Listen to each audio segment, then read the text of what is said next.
Aaron, so first and foremost, I'd like to say thank you for coming by. I know your time is extremely valuable. You got a big old family, right? I have 4 kids, yeah. 16, 14, 13 are my girls, and my boy is 8 years old. Dude.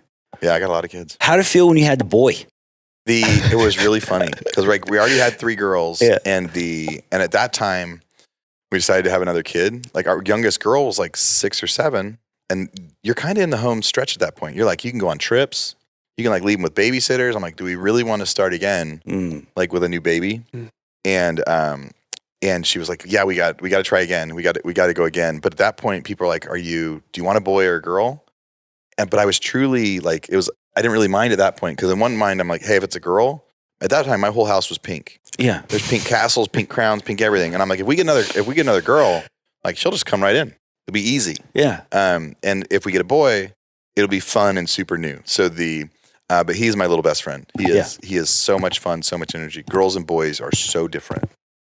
How so? What's one main variable there? Somebody told me a long time ago, like, girls are when they're younger, girls are easier. Yeah. And then when they're older, they're not. Okay. But like young boys, you just have to keep them alive. Right. Yeah, because they're rambunctious. Because they jump off trees. Yeah. Like they jump off roofs. Like like he's got a broken ankle right now. But like when I'd go pick him up at his school, he'll like be in a tree, almost so high up I can't even really figure out where he is. And I'm like, come on, dude. And he's coming down, he's covered in mud. And the little girls don't do that. No, they're not doing it. All the little girls are lined up waiting for their parents, and the boys are like up in the trees. Yeah. So, yeah. Okay. The way they do everything. Well, that sounds like a really good time. Yeah. Way to go. Way to hold it down as a dad. A lot of respect there. So what we're going to do, where we're going to work this, I typically like to talk a little bit about where you're at, how you got there. So then we're going to dive a little bit in the past. We might go deep today if you're okay with that. We'll do it. We'll talk about whatever you want. And then we're going to talk about the future and on a fired up high note here. Before we were recording today, the word billionaire with a B came up in conversation. So we're going to dive into that. Yeah. Let's do it. So let's talk a little bit about where you're at in your business and your life today. What do you have going on? Take your time with this. I know you got a lot. Yeah. It's tough. I have a lot, and probably what's maybe prevented me from being as big as I possibly could is because I have a lot. Meaning I've met a lot of guys that focused on one business and went really, really deep into one business. And as a result, that one business grew faster. Like if you focus on one thing, it's going to grow. Yeah. But part of my journey is we'll go back and do it. I made millions and went broke a couple times, before this last run up. How many times? Twice. 2 times. Yeah. So and so before like this last run up, and so that created this other mindset of like hedging my bets a little bit, of seeing like what took me out before and what could have prevented that. And so that was part of why I have like added some extra businesses and things like that, which has prevented some from growing. But when COVID hit, like a couple of my businesses completely got shut down, whereas like 4 or 5 of my businesses did great. And so that was one of those moments where I was glad that I wasn't focused on just one. So depends on who you talk to and how you do it in the industry. But some people say, no, you should focus on one business and grow. Most of my businesses started in real estate, right? And when I started in real estate, it wasn't growing businesses.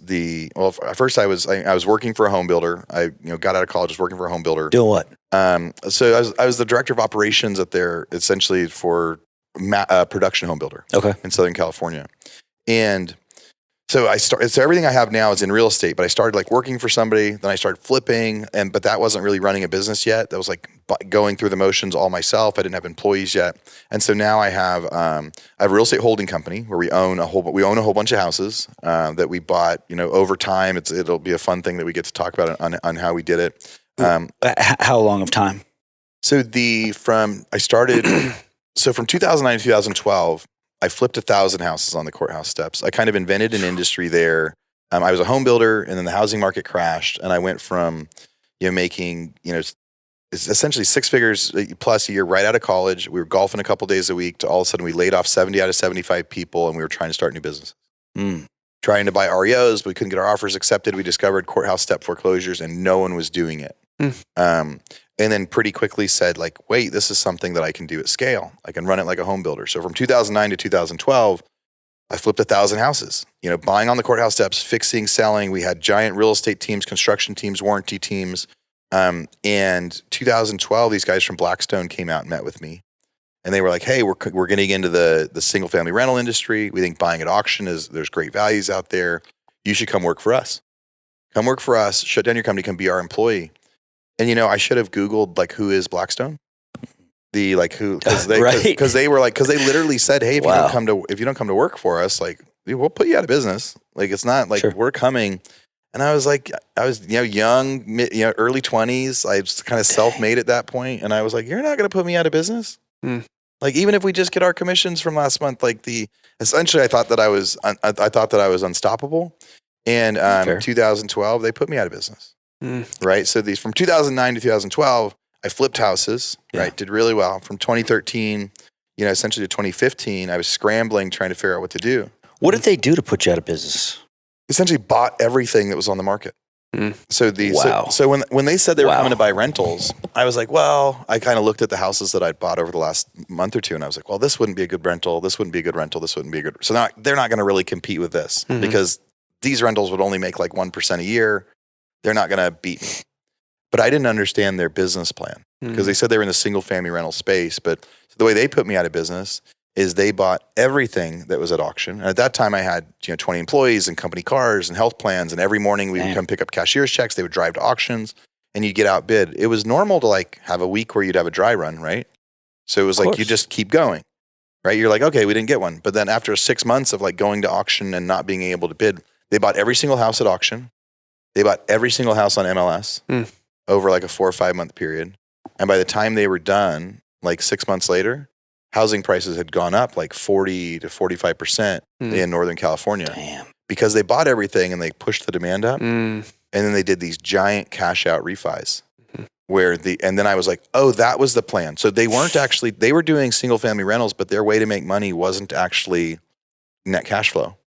It was buying something for a deal, which really helped me later when I started doing that. But so I started getting into real estate on my own, 2009. And then 2013 to 2015, essentially was broke. Went from making a couple $100,000 a month to like trying to figure out how to pay my bills. I remember, early 2015, like applying to be an Uber driver and like a building inspector. And it was like, no, I just need to get a regular job so I don't essentially lose my house in foreclosure, which would have been the most ironic, thing ever.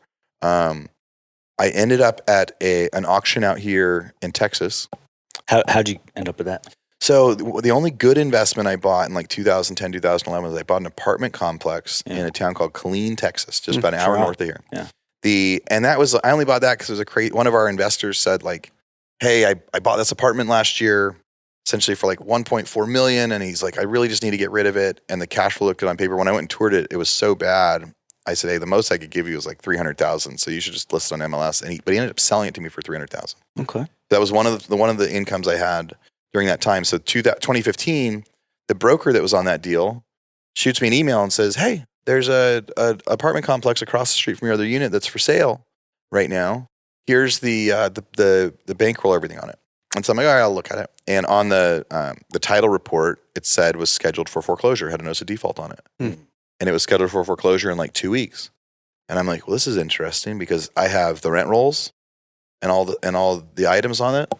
So and even though I was broke, I still had a line of credit left from when we did go out of business. We dealt with our investors good, our bankers good. So when it was ready, so I came out in 2015 to an auction. And the trustee comes up to sell the apartment complex. I had brought enough money. It ended up going for like 320,000 and I got cold feet. She's like, would you like to bid? I was there for that one. I flew for that one.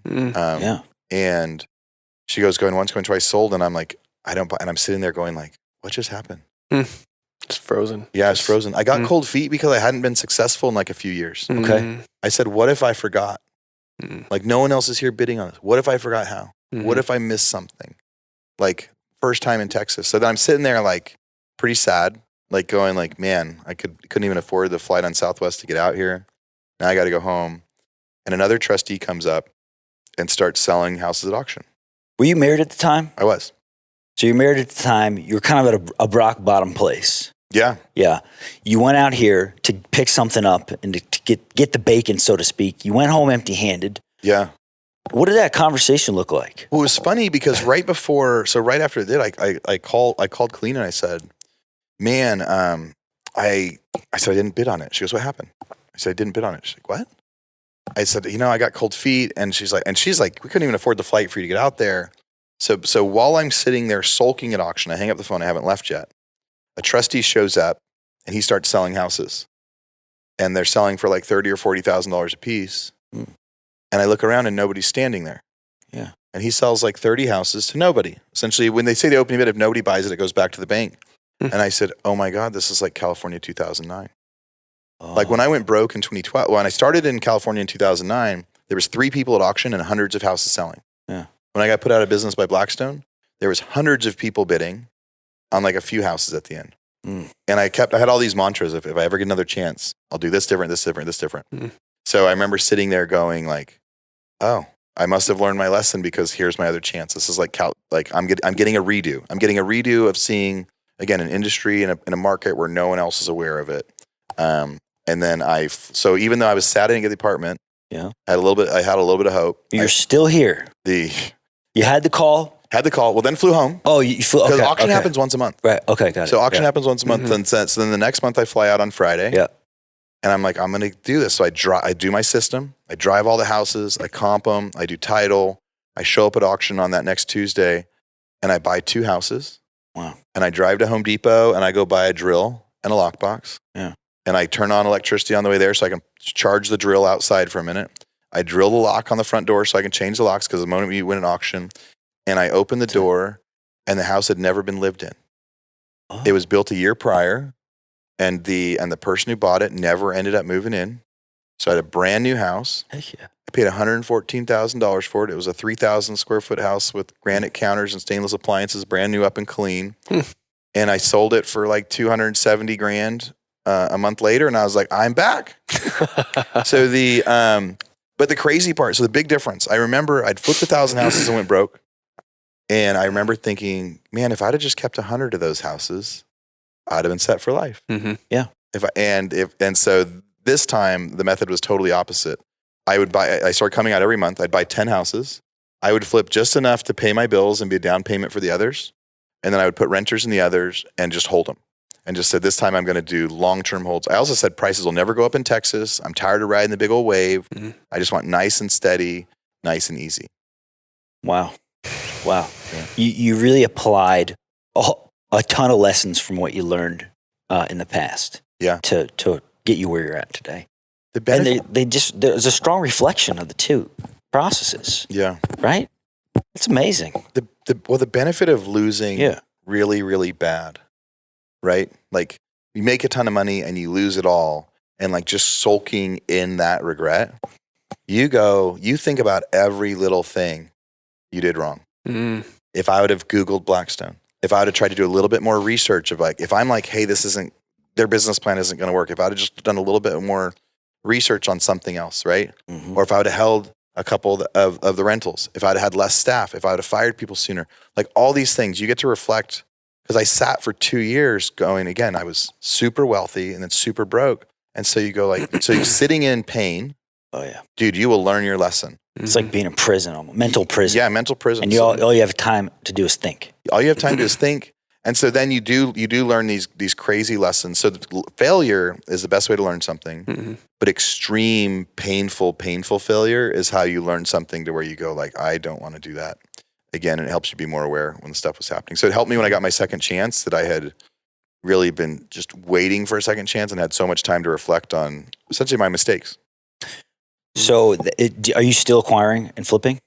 Not as much right now. But mostly because of the way the market is. Okay. So 2015 to 2020, I flew out here. I bought 10 houses a month, and I would rent them and fly back. I remember being a year or two in, I had like 200 houses, and at that point, I wasn't actually making that much money.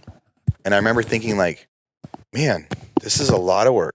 Every month I fly out here, I'm doing this. Now we're managing a couple hundred houses. My cash flow was maybe like $10,000 a month by that time. And it was hard to even stay the course, because I'm like, if I could maybe I start flipping a few more of these. I stayed the course, and so by the time 2020 hit, I had 500 houses. And then the market went crazy. And rates were super low. And a lot of them that I had acquired, back in 2015 were now worth double or triple what I bought them for.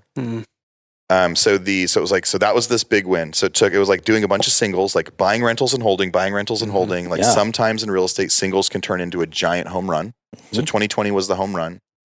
And then January 2021, the market, I don't know if you guys remember if you were in real estate at the time, but 2020 was crazy from like March to December, prices going up, boom. January hits and from the holidays, and a lot of people were going like, man, that was wild. I bet we're going to see a housing crash now because prices went up so high. It can't keep going. A lot of places are still on lockdown. So January 2021 got really, really slow. All of a sudden, days on market were increasing. Nobody was going to auction. And we did some analysis about like what was going on. We're like, well, Biden just got elected. They just put a lot more stimulus into the economy. And part of the mastermind and part of everybody was saying, inflation's going to go through the roof right now.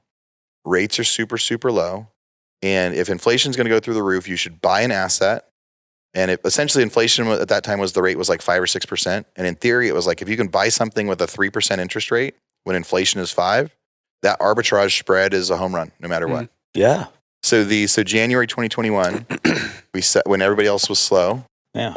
I remember emailing my broker and we said, we're going to do the Blackstone model. And I said, I need you to get me a list of every property on the market in Bell County listed 1985 and newer. And we're going to buy all of them for full price. We're going to make offers on everything on MLS. This is January 2021. Put all your chips in Bell County. I said, I need to buy $45 million worth of properties in the next 60 days. And we started making offers on everything on the market. It was slow and everybody accepted all of our offers. And then we went to these new home neighborhoods where builders were building out whole neighborhoods. And we went to the builders and we bought, and we essentially got all their properties under contract. Duplexes, single family, everything. The interesting part about the duplexes in particular. So we were in contract for $280,000 a duplex. And again, we did whole neighborhoods, 7 or 8 builders, 10 apiece, all these brand new construction duplexes. Great. By the time they started getting done in October, which was just, 8 months later, they were appraising for $400,000. So we were getting to buy them with essentially cash out refinance at purchase. Yeah. The day we bought them, we actually got a check and a low interest rate. And so that was that was like learning the lesson from like, I can't believe Blackstone put me out of business by doing this, by seeing the opportunity and doing this big price grab.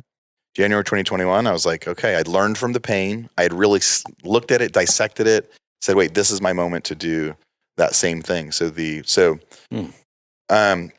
We stopped acquiring at scale about a year ago. We're still doing some flips, but when the market's a little bit questionable of when to enter and how, safest way is like, essentially quick turn sort of flips. I do think that the market's corrected enough that now we're probably in the bottom third of it. And so if somebody can buy, if we could buy one today that would like cash flow at a 7% interest rate, we would buy them.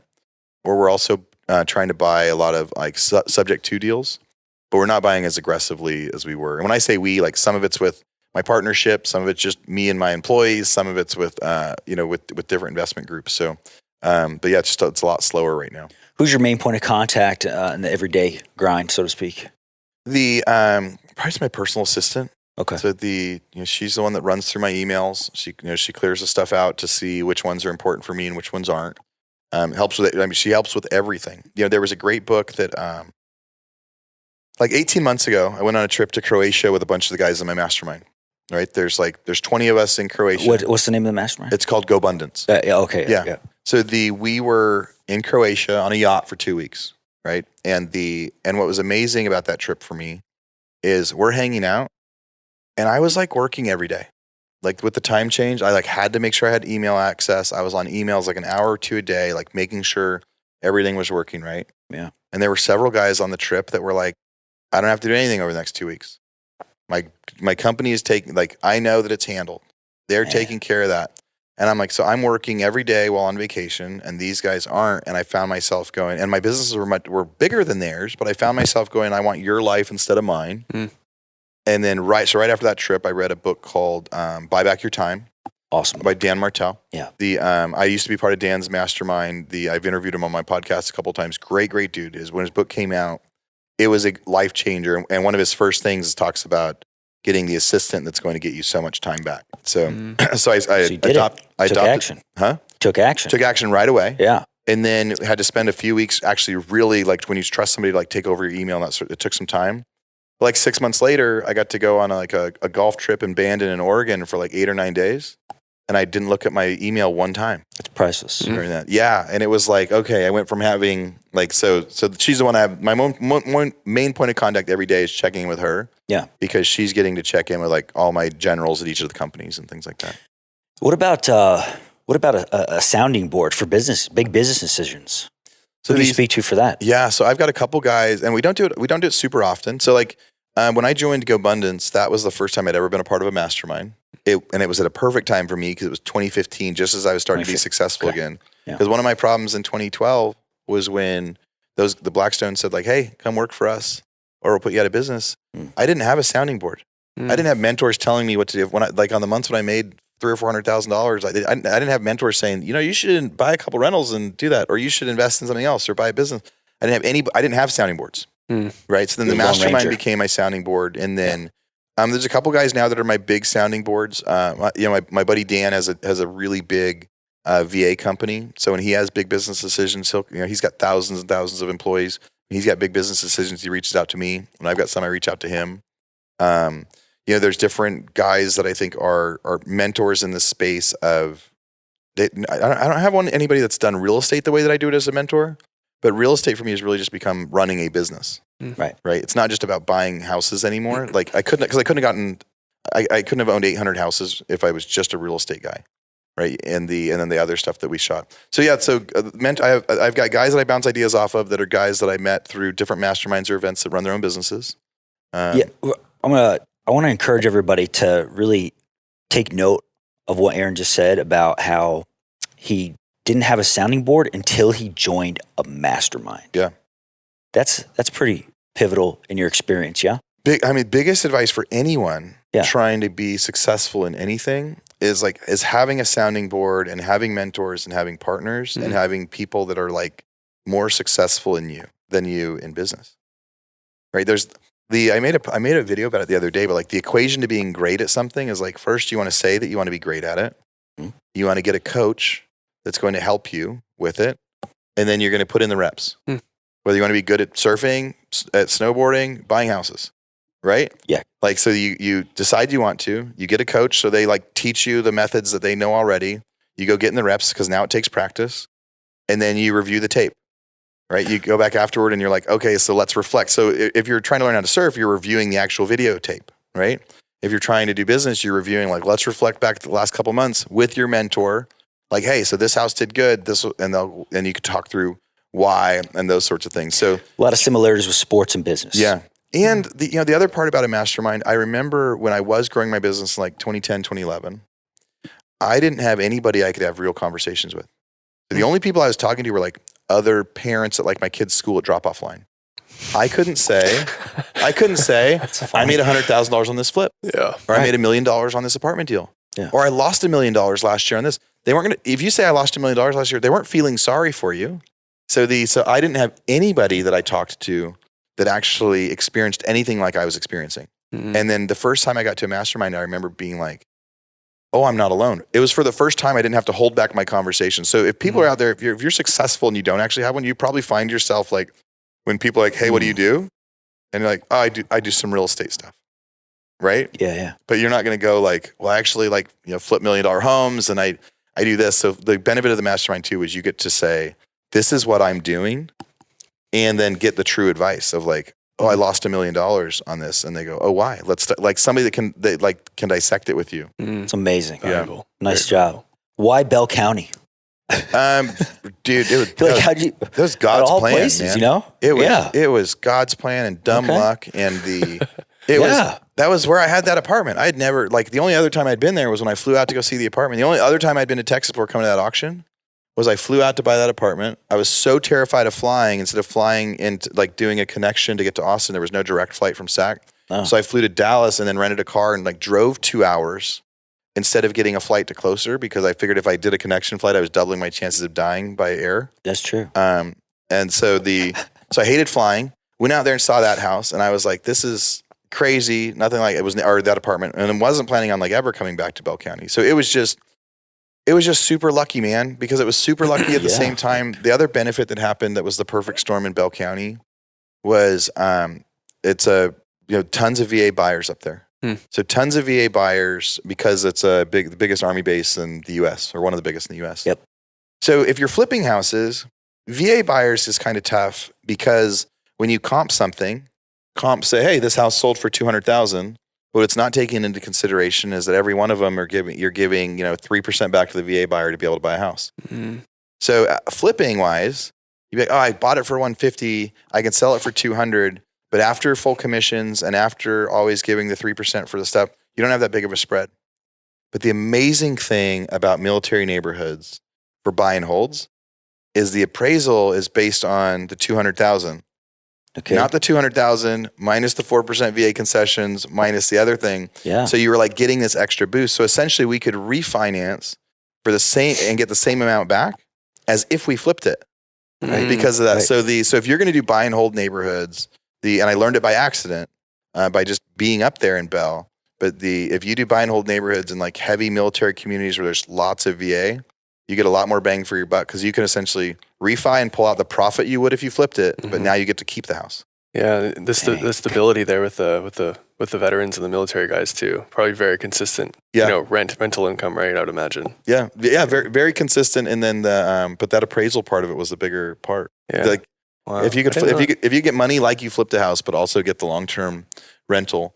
There are different times when military will all of a sudden like move out somewhere. Yeah. Where like there are certain months where people are getting orders and then they're like, hey, we're moving in 2 weeks without notice. So there's like been a couple shots where we're like, ooh, that was a rough month. Yeah. Because the only other downside about a military town is they do big things in unison. Yeah, absolutely. But what I learned too was so much of the towns are based on, those military towns are based on like providing for the base. So even though like only like 20% of our residents are probably people that are military, the 80%, like the rest of them are providing essentially a service. Like the chefs on base. Exactly. People that maintain it. Even the movie theater in town. Right. Like the movie, because they have to build new neighborhoods there in order to get officers to want to move to these towns. So like so much of the cities get to be subsidized based on that. That's cool. Yeah.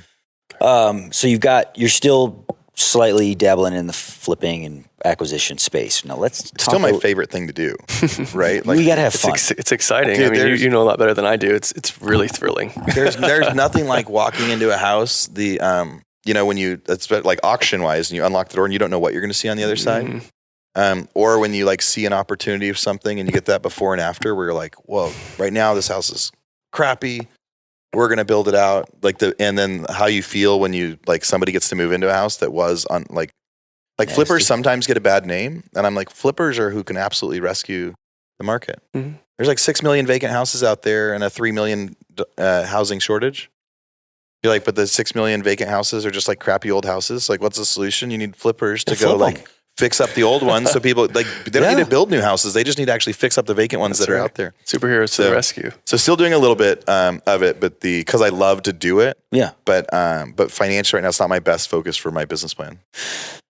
And I'm going to veer on the side of caution here and ask about the, let's just talk about the electronic space, the tech space that you're diving into, that you've been involved in actually. Yeah, let's do that. Yeah, so I remember back in 2012, another one of my pivotal moments. I'm standing at that auction and there's hundreds of people there bidding and everybody was signed up to the same software.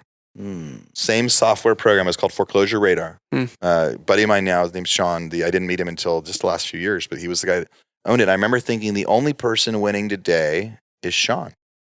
Because everybody here is paying $99 a month for that software. And only 3 people bought a house today. But 100 people were using that software. Yeah.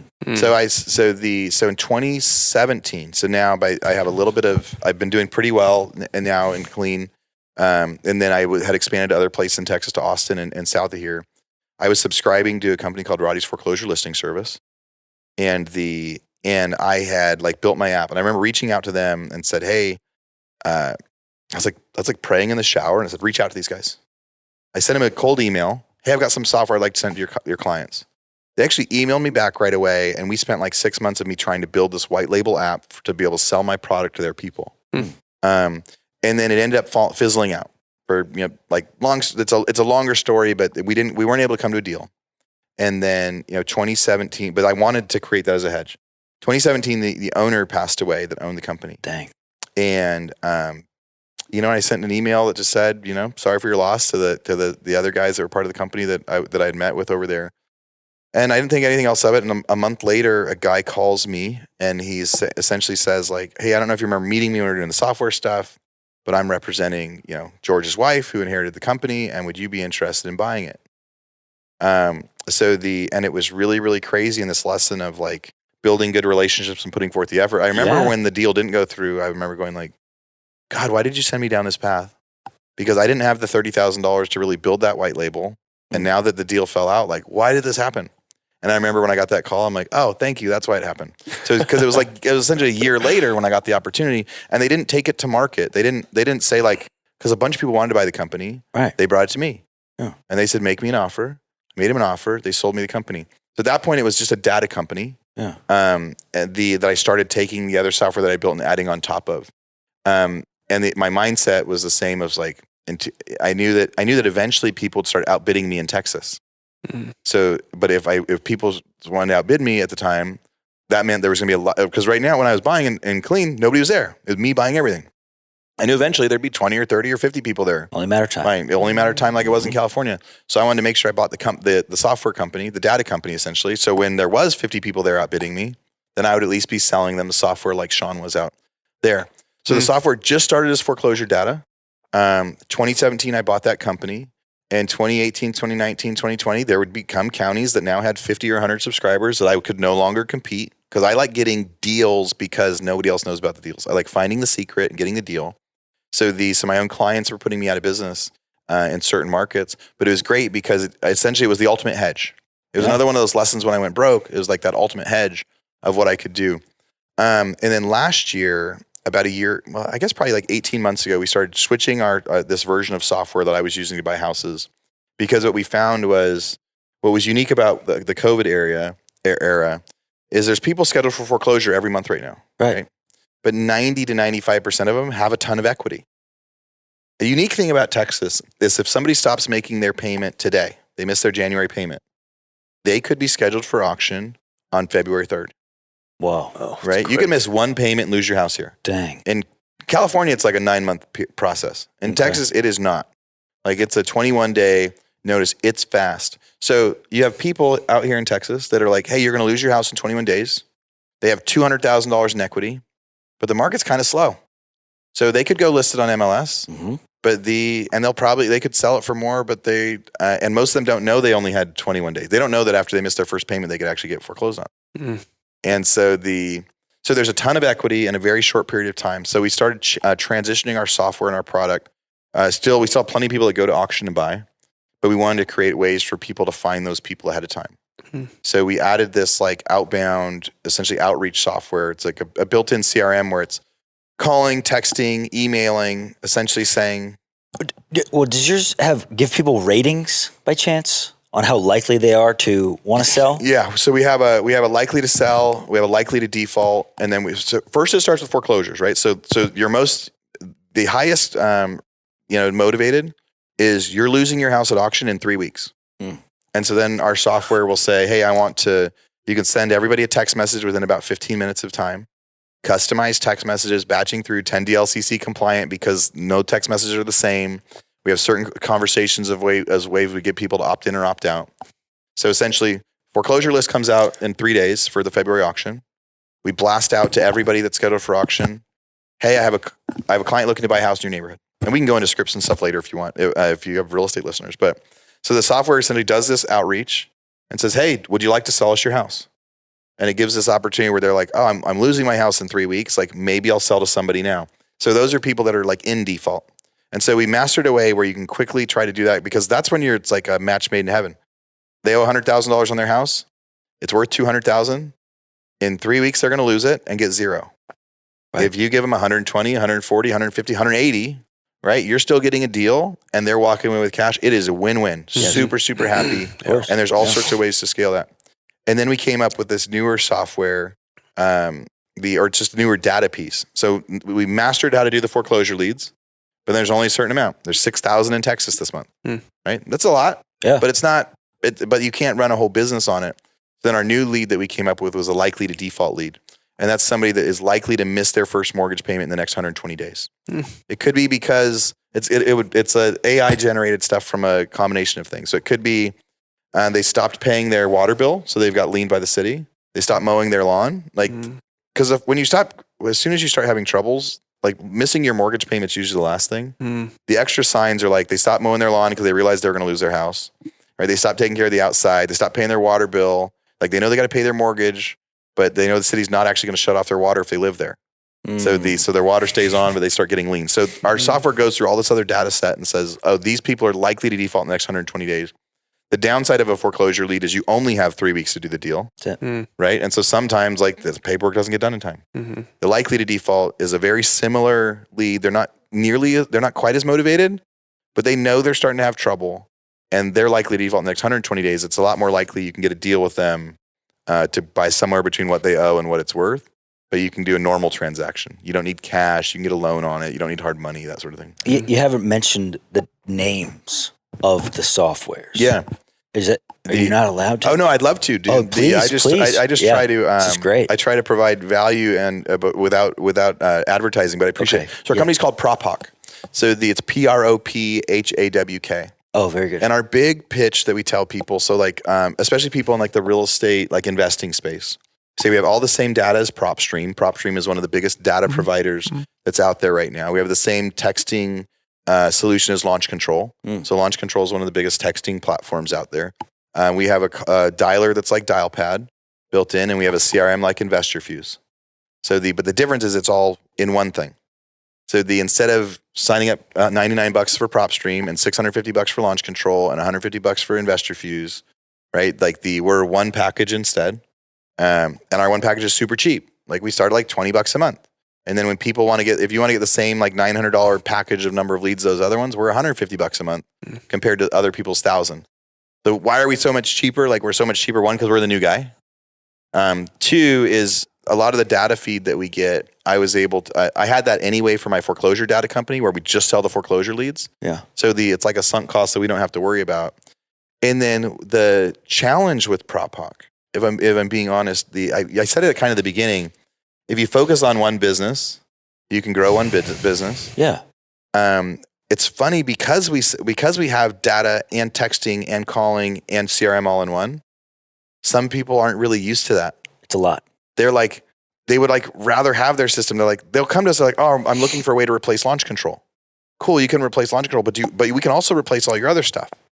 Right? They're like, oh, we're going to import our list from PropStream. It's like, okay, you can do that, but for free, because you're doing the texting, you can already import the others. So I think if we were just a texting platform or it would almost be easier to sell our product. Yeah. If we said we're just leads, we're just likely to default leads, or we're just a texting platform, or we're just a CRM. And the fact that like, in my mind, I wanted something that was ease of use. Instead of exporting and importing, on one screen I go, here's my leads, and on another screen I start texting. Right. So, but PropHawk is our software. We're really, really proud of it. When you say we, so my team. So this would be my sales team. And how many people in the org? So my Roddy company we've got like 9 people that are software developers. Okay. But they're all overseas. So we've got an office that's overseas. I've got and then I probably have 6 people in my office here that do like onboarding, customer success, that sort of stuff. That's still like startup size. But man, every time I do a webinar, the craziest part about the product is every time I do like a live webinar, once a month I do a live webinar, and people will get on there. And like last month I did one, and it was like, all right, who's here? And there were some guys in Las Vegas on there, and there were some guys in like San Antonio on there. And the guys in Las Vegas, I'm like, all right, tell me your market. Tell me your zip code. And like during this webinar, I start pulling leads in their area. I skip trace it. I start texting, and I'm like hitting the button texting while I'm answering other questions about like whatever. Right. And by the end of the conversation, I'm like, oh, we got some replies. Let's text some people back. And then we had one guy say like, hey, I am interested in selling my home next month, and I'm looking for somebody to list it. Cool. So we got a listing lead out of it. And then we had another listing lead come out of it. And near the very end, somebody says, yes, they're interested in selling. The webinar ends, and within like 15 minutes, I lock up a contract with the guy. So then I send everybody an email afterward. I'm like, screenshots of the text. So our texts are really simple that we send out. Got to keep them simple. It's like, hi, hi, I'm looking for the owner of the house on Main. Hi, is this John? Do you still own the house on Main Street? Right? Or it's, hi, is this John? Do you still own the house in Bell County? Or hi, I'm looking for John. Right? Yeah. And so the goal of that first one isn't to say, I see you're in foreclosure. Can I buy your house? Hey, I'm a real estate agent. Anything like that. Any of that stuff gets caught as spam and flagged. You're just saying the whole goal of the first text message is an opt-in or an opt-out.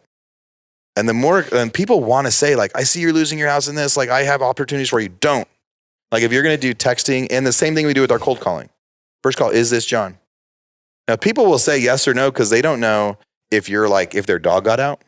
Hey John, do you still own the house on Main Street? They don't know if their dog got out and you're calling, if there's like a water main break, like whatever. So you have a way better chance of like opt-in, opt-out. Because you want people to either opt in and say like, yes, we can talk. Or our text also says, type in stop to opt out forever. If someone hits stop, nobody within any of our software systems can ever text them. So then we don't have to worry about people getting mass texted, mass called, mass sued. The conversation starts with that. Hi, is this John? They say yes. Hi, John, I have a customer looking to buy a house in your neighborhood. Do you know anyone in your neighborhood interested in selling? And usually we'll say like we'll figure out if John owes $100,000 and the house is worth $200,000. We'll say, hi, I have a client trying to buy a home in your neighborhood for around $150,000.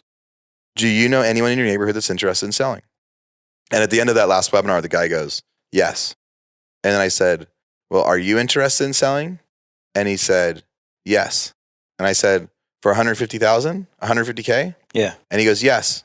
And I said, what's your email? I'll send you a contract. And he puts his email in the chat and we send him a DocuSign and he signs it. And it was like, and we had plenty of people say, F you, don't text me, which is interesting. But that's another reason why we try to go so simple on the first outbound, on the cold calls and everything. It's like, I want them to opt out or opt in. So we're not trying to sell anything at the beginning. We're not trying to offer up anything. But anyway, the reason we're so proud of the software, I digress way too much with my stories, but we're really proud of it because every time we do a live webinar, by the end of it, we're getting a couple leads out of that. And that's like, what we do in that first hour would really take like a $30 investment from somebody in an hour of time. Yeah. And if you're an agent, like real estate agents right now, it's a lot tougher to get inventory, a lot tougher to get product. Investors, it's a lot tougher to get product. And that's why we're transitioning into targeting off-market properties right now. Yeah. Yeah, because it is a little bit more challenging to get the retail buyers and sellers. I think everybody should be like this hybrid agent. Yeah. Because half the thing I'll say, hey, would you want to buy sell your house for 150? And the guy goes, no, it's worth 200. He's right. It is worth 200. And I go, cool. Have you thought about selling it on MLS? I bet you can get it for 200. And the guy reply and go, what's MLS? It's like he bought it from a home builder. He walked into the sales office. He's going to lose his house in foreclosure in 3 weeks. He doesn't know that in order to sell it, he should hire an agent now. You'd be amazed at how many people own houses and have no idea how to sell a house. And like, they're waiting for you to call. So I just couldn't believe when he goes, what is MLS? So as you become this hybrid target off market stuff, you're going to get a chance to buy investments. And then some of the time you're still talking to them. And some of the time you're like, no, I actually want to sell it for 200. You're like, cool, let me sell it for you for 200. That's great. Yeah. I can sell it for you for 200. I can buy it for 150 today. And you can stay there for 2 months and move out and I'll do all the cleaning. Or I'll put it for you on MLS and we'll do showings and we'll sell it for 200. Cool. So, okay. You got the software, still dabbling a little bit. For lack of a better term, how else are you making money? It's like a lot of diversification stuff. I own a title company too. So like here, it sounds like it's all in the same field, all real estate related. It's all real estate related because I stay where I'm comfortable, right? I've done some long-term land development stuff. Okay. But like we've got I have properties that we own that we just get rentals on, right? So that's the way we make money. We have Roddy's foreclosure listing service, which was the foreclosure data. We have PropHawk, which is like the outbound communication tool with data. I have a company called Lead Propeller that helps people get like online websites right away. So essentially, before you go knock on a door, you tell them, hey, I want to buy your house. They're like, cool, what's your website? And you're like, I don't have one, right? So our Lead Propeller lets people say for like $40 a month, you go in and you answer like 8 questions, and all of a sudden you've got this giant website of John buys houses in Austin, right? .com. Yeah. And it has 50 pages built in. There's even pages like how to stop foreclosure, like how to deal with probate and bankruptcy. So then they go, what's your website? So that's another one of our income streams. The title company is good, but man, like the volume's been down a lot, right? So starting a title company in 2022 compared to 2021 wasn't as good, and we're not making money on our cash out refis anymore. Which for a while that was like always like every year that was like the biggest non-tax too. Non-tax. So cash out refis are non-tax and huge money, and you still get to own the house. Yeah. It's like flipping a house and keeping it. It was the most beautiful part of real estate. And then investing in some long-term land deals, and then building construction. A new thing I'm pretty excited about is this modular home construction opportunity. I saw that on your Instagram. Yeah. That was fascinating. Dude, it's fascinating. I think my biggest thing was the timeline. Drop off? Yeah. And normally a new build is 8 to 12 months on a 2,500 to 3,500 square foot home. So if you can have that thing built in a factory, have it dropped in, I mean, you're saving a lot of money. You're making a lot of money. I think this is the year I'm so excited about it. Oh, and there's a couple, I'll go into it for a second. Cause I think this is pretty much my last business other than for a while I would invest in other people, or I would invest in crypto and stuff like that. And I tell people like, don't invest in other crypto, invest in you. Or don't invest in other people, invest in you. Because nobody's going to treat your money the way you treat your money. Nobody's going to value it like you do. Unless you have absolutely no way. Like there's some people that like, no, they have a job where they make $300,000 a year. They have no interest in learning anything else. Like those are the people that will invest in people like us. Yeah. So in Killeen, some of those duplexes that were worth $400,000 when I closed on them, we wanted to sell some this year. Because not everything, we didn't get great rates on everything, and we're trying to essentially generate cash at a slower time. So we go to put them on the market like 410, 420, and the best offers we're getting are like 360. But we're getting a lot of offers at 360. So we go, all right, that's not interesting enough, we're not going to sell. And so like, well, what do we do? So it's not that people don't want to buy, but people can't afford what a lot of people want to sell for, right? That's the market. That's it. So then we started analyzing this new modular model. Right? Where you can get a house, you can get essentially anything built for about $100 a square foot. Super freaking nice product. Not like average product. $100 a square foot. Yeah. So then I started doing the math. All right. So my duplexes in Killeen are 1,400 square foot aside. Right. So I could build one for $280,000, but at a higher level of construction than the ones that I have, higher spec level, and get them done. And I can get lots for $25,000 to $35,000. Wait, I could actually build. Those I could sell for $360,000. Again, I have a bunch of people want to buy my duplexes for $360,000. Yeah. So I could actually be $320,000 all in on these things and start selling them. So like, could you actually build brand new construction today and sell them at today's rates? Like, yes. So I think modular is fascinating for that. A couple other reasons it's fascinating, like the timeline wise. So I used to be a home builder where we would build out neighborhoods. We would have model homes. And you'd have all these houses under construction, which is cool. And you had giant construction loans because when you're building 10 or 20 houses at a time, like somebody might have reserved a lot, but they put down a $3,000 reserve. What I think we're going to be able to do with these modulars, and there's a whole different deal of like if you're doing them in downtown Austin and you're adding $1 million in value for $100 a square foot, that's fascinating because of the price per square foot. But even in these outskirt areas, let's say we go now develop, get 100 lots together. I can build like 2 model homes and tell people like, hey, which one do you want? And they go, oh, I want that one. Which lot do you want? Oh, I want that one. While they like, now we get into escrow, a 30-day escrow, and they start getting their loan approved. Yeah. We can order the boxes essentially. And 30 days before their loan closes, their box is in. But we don't even have to pay for it until 30 days after that. So instead of having to finance a house to get bought, essentially people are going to be buying at closing. So instead of having to build a 100 home neighborhood before, I'd have to have $100 million. You have to have the money. $100 million line of credit, right? Right. And now, or not 100 million, but you know what I mean? Yeah. You'd have to have a giant line of credit, lots of loans. Now you don't, because now you could actually, I'm not having to pay for anything until they're paying for it too. So having new construction delivery stuff. Now the caveat for it being ready in 3 weeks is first the plan has to get approved by the state. So we go through and get the plan approved by the state. Once it gets approved by the state, and that's like a 60-day process. But once it's approved by the state, yeah, you're 3 weeks. It's automatic approval in the neighborhoods, and it's going to totally change the game. It already is. I mean, it's got my mind moving pretty quick, honestly. It blows my mind that it's only $100 a square foot. Yeah. It's crazy. It's that cheap.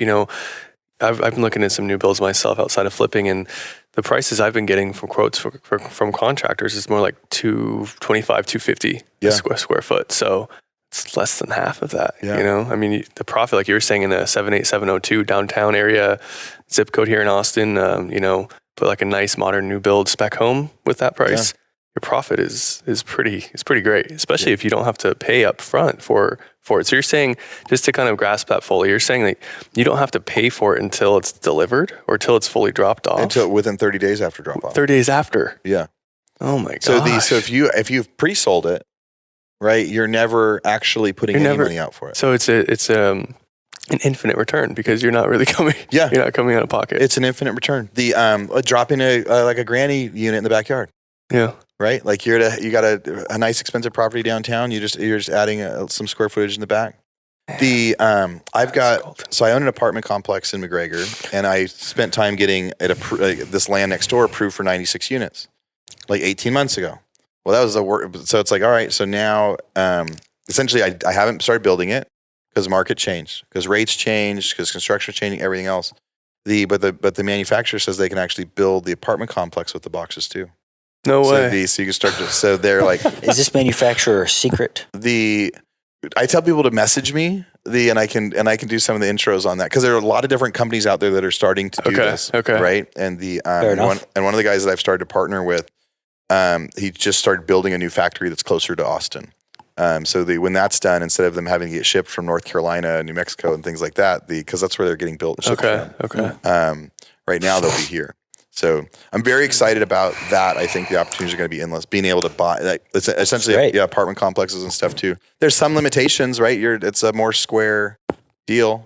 But if you're in town, when you see them get dropped, they drop them in by a crane, and then even the second floor, it comes in as a box, and then they fold up 2 sections to get the triangle at the top. That's it. So the crane pulls up a piece, and then the crane pulls up a piece, and then they fasten it together.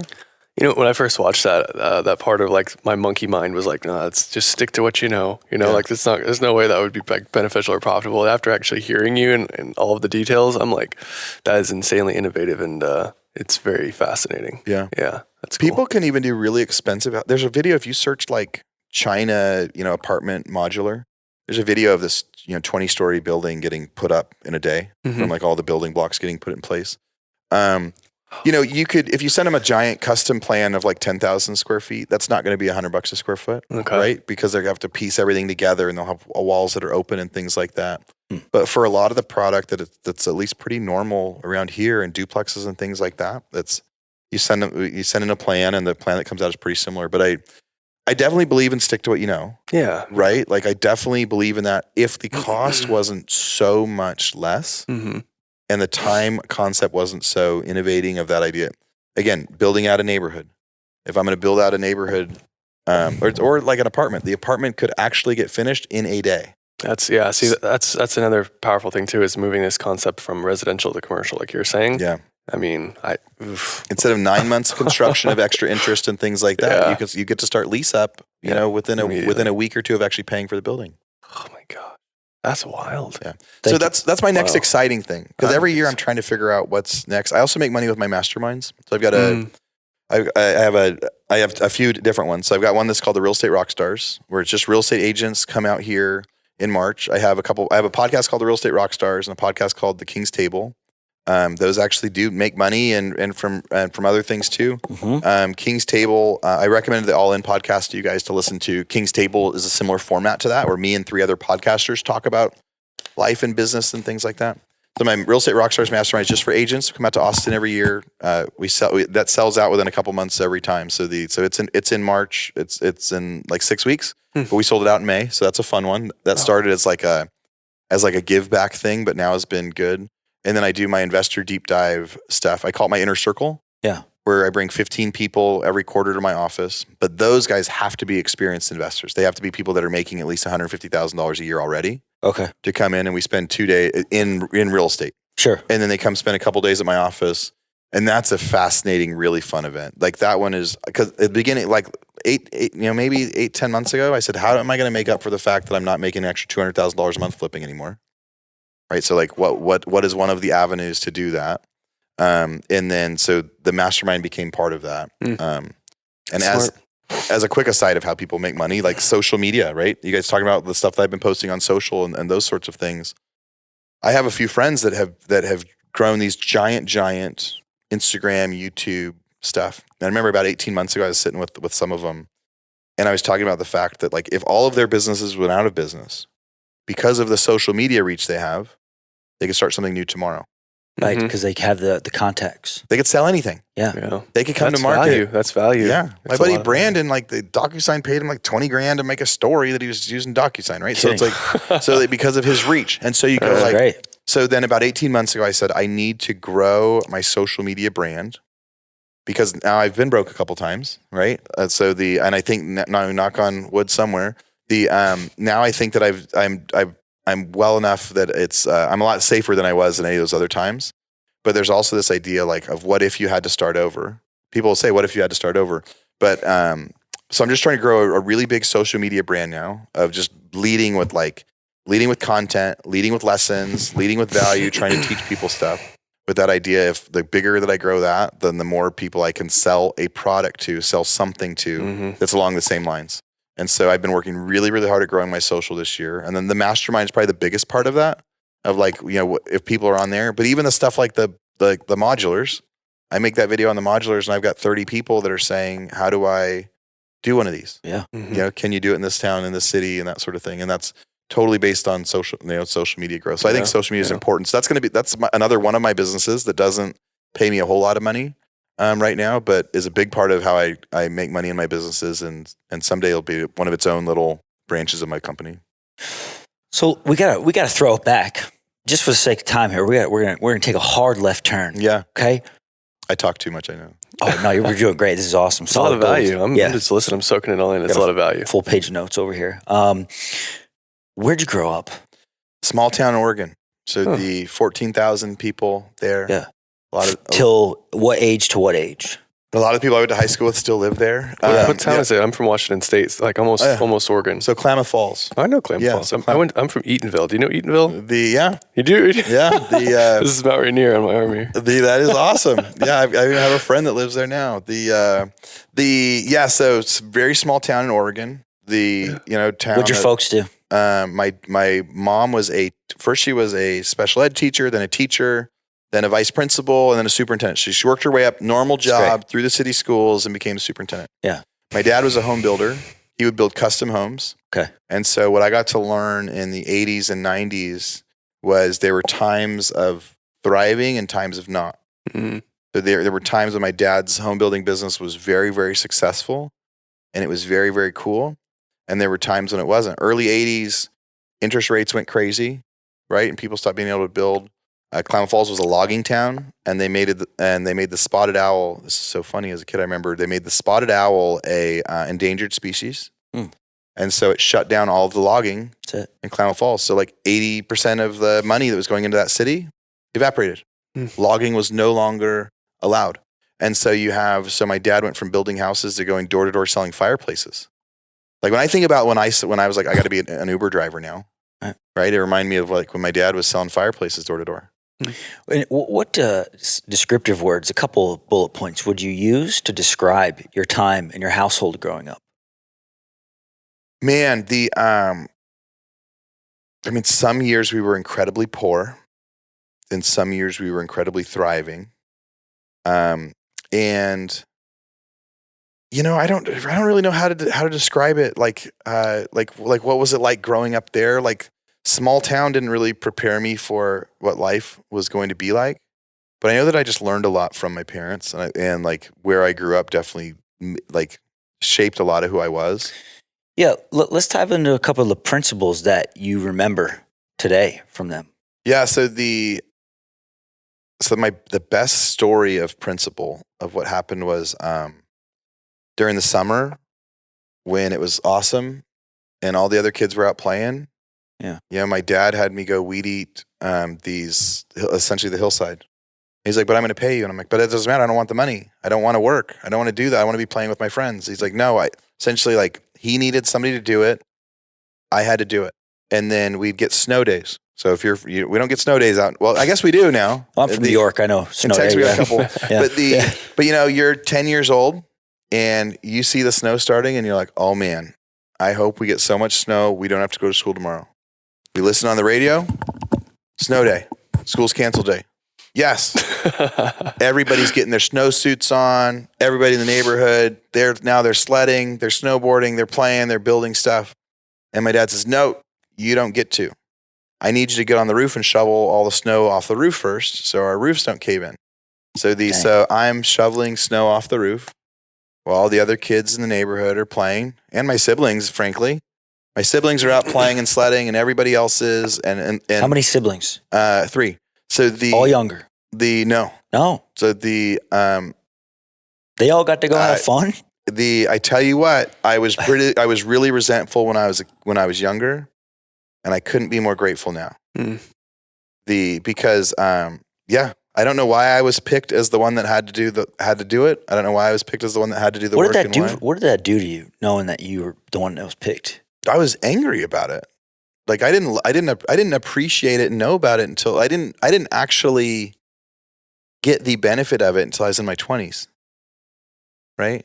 So essentially when the housing market crashed and I went from like the home builder I was working for was now out of business and I had to try something new. And like learning that like sometimes it's just good old fashioned hard work all the time and having like really, really strong work ethic of going like, yeah, I can go do this thing for the next 16 hours straight every day in a row if I have to. And buying foreclosures was like that. It was driving houses 6 or 8 hours a day and knocking on doors and then going back and comping and doing title and then showing up for auction in the morning. And as soon as auction was over, driving again. Like it was a grind. And so he taught me, I guess the lesson was like, he wanted to make sure that I knew how to work hard. And I knew how to work hard even when I didn't want to. So you're growing up and you're starting to realize that you were the chosen one for better or for worse. Yeah. Usually when you get in the adolescent phase, teenage years, you might tend to act out when you're frustrated like that. Yeah. Yeah, you're smirking. So tell us more about that. This story gets really fun, man. The funnest part I tell people when they're like, hey, do you want to go shoot some guns? I go, I can't, I'm a felon. And they go, what? I go, oh yeah, no, when I was younger, I spent a couple years in prison. And so I'm not allowed to own a gun. And they're like, are you kidding me? And when I pull out those pictures and share them with people, they're like, what the heck happened? I was, I had a bit of chip on my shoulder when I was in high school. Though I had great grades in high school. So pressure was up. I was 4.0 student all the time. Yeah. I was a wrestler. You knew how to work. I had to work. I knew how to work. I knew how to get good grades. So I was a wrestler. I was a golfer. Got great grades. Really high expectations of so much of the stuff I was doing. And then near like maybe junior, senior year, I started to get the reaction that like, when you're younger and you're good at school, people are like, you're cool. If you're the one that got 100% on the test when you're like 10, people are like, oh, I want to get 100% on the test. When you're the guy who gets 100% on the test when you're 17, everyone's like, who is this loser? You're just a nerd. You're like whatever. It's like, oh, it must be nice, whatever else. And those were also the years that my dad had become really successful, right? I mean, the first time I got to go to Hawaii, I was like 16, right? First time my kids went, like all of them went by the time they were 1. So like the life has changed. So people gave me a hard time. I felt like an outcast. And then, so I started getting into like, into drugs and then really into pot. But this whole concept too of then as soon as I started smoking pot, I was like, wait, I could buy an ounce for this much and I could sell an eighth for this much. And so instantly turned into like business and then started, selling weed and things like that. And the first reaction I got at a party when somebody was like, wait, Aaron, you're the one that has this? Because I was the goody two shoes kid they were making fun of all the time. I loved that reaction. The edge. I loved it. I loved them going like, oh, I never would have thought this about you. Like that's a defect. Like I acknowledge it's a defect 100%, right? But it was like, but I loved the reaction that I would get when people were like, oh, you're not just a straight and narrow guy. Like you also do something else. You were playing with darkness at that point in your life. Has anything happened before that? Or was that a main... It was just gradual into that. You grow up, you start to experience some different things. You have, if you struggle, like small town too, like it's just, if you struggle making friends and things like that, like there was plenty of people that I was going to high school that I like grew up with the whole time. But I wasn't the most, I didn't fit in the best out of stuff. Now, the funny thing is if you ask other people, they're like, no, when I thought you were a super popular. We never would have known you to felt like that. There's plenty of people out there right now that you probably, like the younger people that you probably think have it all together. Yeah. That they definitely don't feel like they have it all together and they're feeling alone and lost or in the social media world and not even younger people. I know there's a lot of people that so people thought I had it all together and I didn't. then I started hanging out with just more and more crowds like that. I would love the reaction that people would give me when they're like, oh, you don't just get a 4.0, you also party a lot and do this and this. My long story, short prison story was, living lifestyle at the time I was going to college at University of Oregon. I was an Oregon Duck up there. Big deal. Yeah, I was 4.0 student, but I was still selling drugs, getting into drugs, like partying too much. And a buddy of mine owed me money, and I kept giving him a hard time about it. And one night at a party in front of people, and the next day he goes, here's how I'm going to get your money back. We're going to go. I've got a plan. I'm going to go rob this bank. I need you to drive me there, and I'm going to do this. And most people would say, like, that's crazy. Like, let's not. And but the long story short, it really ended up being a game of chicken. Meaning, he's waiting for me to say. So that day when we're driving there, he's waiting for me to say, dude, you don't have to do this. Like, let's just go back and smoke some weed again and you don't have to do this. And I'm waiting for him to say, I'm not going to do this. I'm checking out because in my mind, if I tell him it's okay, then I'm not going to keep giving him a hard time anymore about everything else. And I'm thinking, well, if he just chickens out, then I get to keep giving him a hard time, right? It's like, see, you did so anyway. Neither of us think it's going to happen, but neither of us is willing to say like, hey, this is a bad idea. This is a game of chicken. I remember when he got in my car afterward, and he came in and he had some cash, and I remember thinking, I go, wait, you did it? And he's like, drive. And so stupid mistake, stupid young kid, so being from a small white kid and from small town Southern Oregon, getting moved to a federal prison in Southern California was a wide awakening. But that's the ultimate. So all the lessons of like, how have I become successful, like work ethic or things like that, man, when you lose 2 years of like your prime life, like 21 to 23 years old, but you also feel like like I was still a good student. I was smart. Like I had a bunch of potential, essentially that I blew it. I had a chip on my shoulder, and I knew that I had to make up for lost time. Mm-hmm. So when I got out at 23, I'm like, I gotta make up for lost time. I lost 2 years of my life. Like it's go time. Like I can't lose any more time. And that was part of why I've worked so hard at everything, I guess. And removing a chip off your shoulder like that doesn't happen overnight. So how did you proactively heal from that or take it off, so to speak? It doesn't heal overnight. Like stuff happens with time. I don't really remember like moments when it happened. I remember certain moments of like maybe like mid-20s of like thinking like, man, I really appreciate the way my dad parented me. Like having this moment where I knew I was succeeding when others were struggling. And I knew it was based on lessons that I learned when I was shoveling snow when I was 10 and resentful about it. And remember going like, oh, I think as people get old, I think most people when they're younger think their parents are not great parents. And then most people, as they get older and they become parents, they start to really appreciate and go like, oh, they were doing the best they could. Or like when the lesson worked itself out. So I think, by the time I was like mid-20s, I started to realize like, oh, some of the things that I was like really resentful about with a chip on the shoulder. And then the part about like being popular or not or accepted or not, like like when you get in trouble, the friends that you think are your friends don't necessarily show up, or the people that do. Like there was an automatic filter really quickly because there were some people that said, Aaron, we're here for you, and some people that didn't. So there's a really quick filter of people I wanted to be able to keep in my life when I reset. But I also got the other benefit of all that was I got this fresh start because now I'm 23 years old. Now I'm going to Cal Poly. I'm schooling in Southern California where nobody knows me. Nobody knows any part of my story. And I get to start fresh and be who I want to be. And all I know is that like I'm a good student and I'm not like the other kids that are just trying to get a grade. Like I'm here for my future. Yeah. So I got a couple fresh starts, and that helped remove the chip because then I got to be whoever I wanted to be. Most time you don't get a fresh start. Like people like leaving their town. Like a lot of people can do it now, like leave cities and things like that. But even with social media, it's tough to get a clean break from everything. Yeah, that's a big deal. But it was a time when I got a total clean break. Since then, the day you got released from prison, have you almost tripped up a little bit? No. Not when it comes to that stuff, right? Dude, I haven't even drank a drop of alcohol since then. Yeah. Good for right? you. So Right. it's been over Nice. 20 years.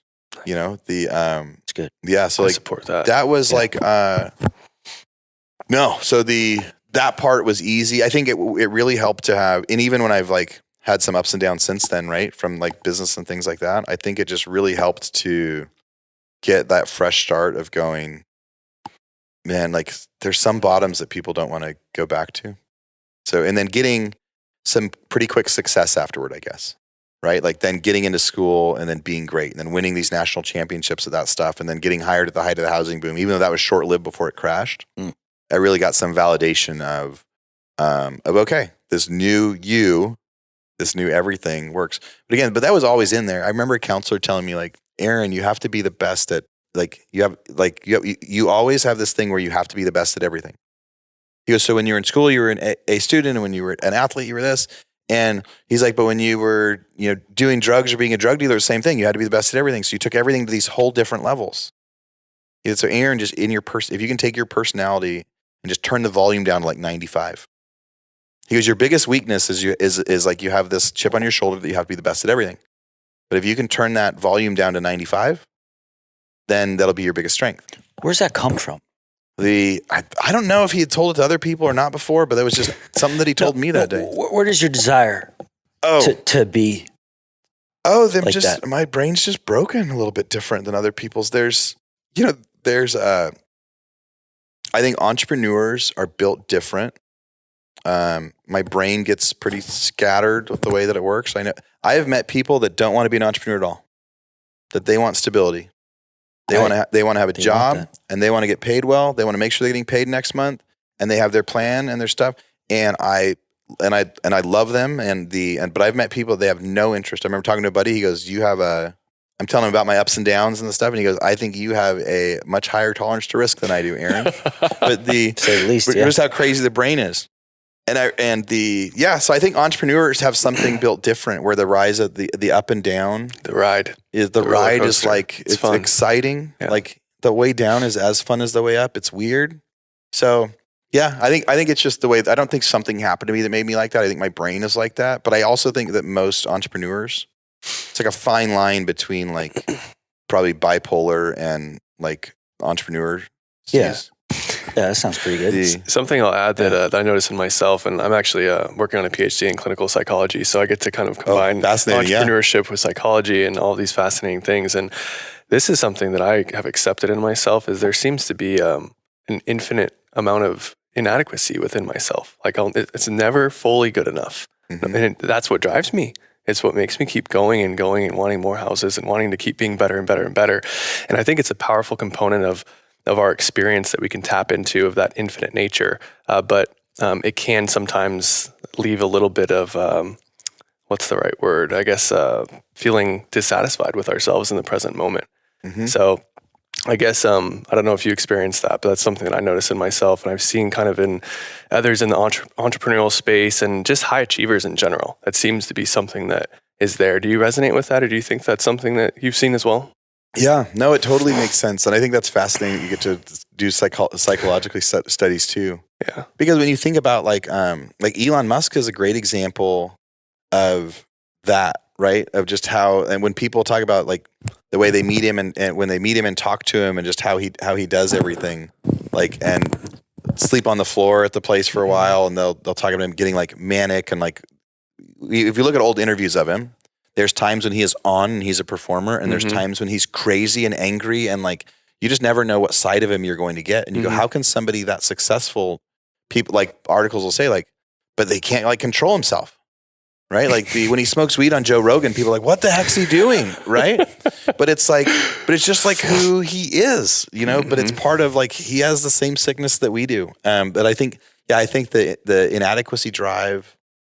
Like I think that's part of what drives, and I think the something weird in the body that wants like stimulation. Mm-hmm. I definitely agree with that as well. Like people that have ADD, they'll say, their brain can't tell the difference between good attention or bad attention. Yeah. Like if you're getting yelled at, like if a kid will act out with ADD, if you're praising them or you're yelling at them, the brain gets satisfied the same way. Really, emotions are different. But the brain gets satisfied the same way because it just wants attention. It doesn't care what kind of attention. That makes sense. And I think that my Dang, entrepreneur brain is similar. Interesting. My Aunt Terry always used to ask me, are you looking for good attention or bad attention? I never answered her. Right. But yeah. Because that's why you're an entrepreneur. So other than spending quality time with your family, what else do you do to, let's say, reward yourself or just be present and enjoy the finer things of life? I like to do all sorts of things. So my dad died at 64 and he hadn't retired yet. And I remember like sitting with him on his deathbed that week and just kind of being so sad. And he had all these things that he wanted to do. And he thought he had beat cancer and then he didn't. And he had like a whole list of stuff he wanted to do. And I remember coming out of that and going like, oh my God, life is short. And I had just started to become successful again. So I knew that money could be temporary. It's like money comes and goes. So I had this experience of like, the only thing I didn't regret when the times I was wealthy was the experiences we did. That's right. I regretted the cars. I regretted the sunglasses. I regretted things that I bought, but I didn't regret the experiences. And then Dad passed away. And I remember going like, wow. So, the next year we pulled our kids out of school and started traveling the world with them. We wrote a book called The 5-Hour School Week. We started like teaching them on the road because we're like, life is short. There's all these places we want to go someday. Let's go now. Let's start going now. So we spent the next couple of years just traveling all the time. So I like to travel. So that's one of the fun things to do. Go experience things. I like to do things where people are like, hey, this is on your bucket list. Like I have a bucket list to do this someday, do this, like hike Machu Picchu, go to Croatia, things like that. I'm like, so what you should do like 3 or 4 huge things every year and try to do something every month. I do Ironman races. Nice. I love to golf. Last year I started to learn to surf. Now I got a boat. And so I love going like surfing on the water here. I go to Las Vegas probably once a month because I love gambling and lights and I love clubs, like which is so funny when people also meet me in the environment that I love EDM concerts and late night and like red lights flashing and like the music that makes my body feel crazy. And people are like, how can you do this if you don't drink? It's like, because I get stimulus from the rest of this stuff. The energy in the room is enough. So there's no shortage of things that I do for fun, man. Yeah. And then every year I try to do something that's like a challenge too. Like I have like a cryotherapy chamber at my house. So I do cryotherapy almost every day. I do sauna almost every day. Like I do want to live forever. Yeah. I've got the golf simulator at the house. So I believe that you should work hard, but you should also play hard because you could lose the money at any time. And it could be within your control or it could be outside of your control. But I think that you want to do the experiences and play. I will go to events all the time, but I will only do front row. So I'll go UFC front row. I go to a lot of UFC fights. Why is that? I've got season tickets at San Antonio Spurs. So I'm front row, the best seats in the house there. Yeah. Even though they're not great until this year. So there's a story. A buddy of mine used to have a thing called the Front Row Foundation. I think it doesn't exist anymore, but he was telling a story. You probably know. Do you know John? John Vroman. He's an Austin guy. So I got to meet him. Yeah. So he's a great dude. So he was telling a story of he was at a concert and he bought like the $80 ticket that's in the row near the top. Yeah. But he's having a great time. He's dancing, and he's singing, and he's having a great time. And he looks down at these gals that are in the front row on the barricade. And they're screaming and dancing and like throwing stuff back and forth with the guy. And he's like, I'm having an amazing time at this place. Yeah. Best time he could ever imagine. He goes, but they are having an amazing, amazing time. Yes. So like, if you go to an event, the people sitting in the front row are having a different experience than the people sitting in the back row as you're interacting with the speaker. So that mantra became like front row everything. So whatever you're going to do, you should be in the front row. Like if you're going to go to a concert, it should be front row. If you're going to go to UFC, it should be front row. The rest of the stuff's going to be great, but there's nothing greater than that. Like you're going to have the best experience you could possibly have as you do it. And then his foundation had turned into a thing that it was like, if people were denied for Make-A-Wish, his program would help, essentially those kids get something. That's awesome. So it would be it would be focused on front row events somewhere. Yeah, that's cool. So so I do a lot of stuff for fun, but front row is when he said that hit me like a ton of bricks. And then I started going to events different. I started trying that. Like, what's the front row experience? I remember my first UFC front row experience where I'm next to like one of the fighters' girlfriends or something. And this guy comes off the stage after, knocking somebody out and he's covered in blood And he comes and he's like hugging her, and we're getting like blood and sweat on us, and hearing the conversations and seeing like him tearing up and them tearing up. And I'm like right here. And it was like, I was a huge part of one of the biggest moments of his life. Yeah. Right. Yeah. You're right. And That's you hear real. so nice job. So I do lots of different things for fun. I like to do sports and activities and meet people and go do social stuff. But like, I think anything that you do, you should try to have it be, just don't have it be average. Go all out. Go all out. Yeah. Now, let's say you were to have a conversation with that kid growing up in the household in Oregon. What would you say to yourself? Oh man, I think my dad was trying to tell me like, hey, you'll thank me later for this, and none of that would have really. I mean, if it was me in time, so I would trust myself, I would say like, you're going to appreciate this later. But I think the most important part is like, it's probably like telling kids like, most of what happens when you're a kid won't actually matter later. Like people aren't going to, especially like the unpopular part, like the getting picked on, like the am I wearing the right shirt? Am I wearing this stuff? Like one of my daughters is really good at saying like when she has a bad day or gets in trouble or something else, so she'll say like, a month from now, I won't even be thinking about this. Or sometimes it's a year from now, I won't be thinking about this. So it would be trying to get the young me to really understand like the stuff that I think is really, really important then isn't, because I spent a lot of time probably like being stressed and being like insecure and essentially just having a rough go because of thinking that like some stuff was super, super important. And then you realize later, like, no, like, doesn't matter. Yeah. And what kind of message, let's say it's 120 years from now, you'll still be alive. Let's say it is. That's on my bucket list. Yeah. What kind of message do you want to leave ultimately with the world? What's your why?